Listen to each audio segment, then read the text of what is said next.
में खत्म हुआ पहले मरहले का इंतखाबी शोर। 10 फरवरी को 11 जिलों की 58 सीटों पर वोटिंग होगी।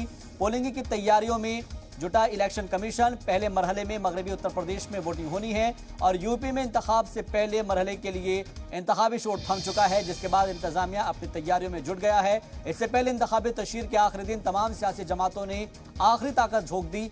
बता दें कि तशहीर के बाद अब 10 फरवरी को 11 जिलों की 58 सीटों पर वोटिंग होगी और आज सभी सियासी जमातों ने बड़े बड़े वादे भी किए।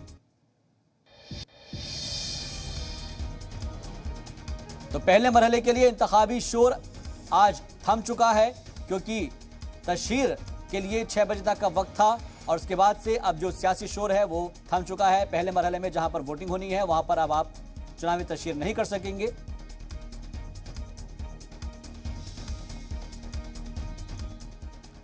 खबरों में बने रहने के लिए आप हमारे फेसबुक, ट्विटर, इंस्टाग्राम पेज को फॉलो कर सकते हैं और ताज़ा अपडेट्स के लिए हमारे यूट्यूब चैनल जी सलाम को सब्सक्राइब कर सकते हैं और हाँ, बेल आइकन दबाना बिल्कुल ना भूलें।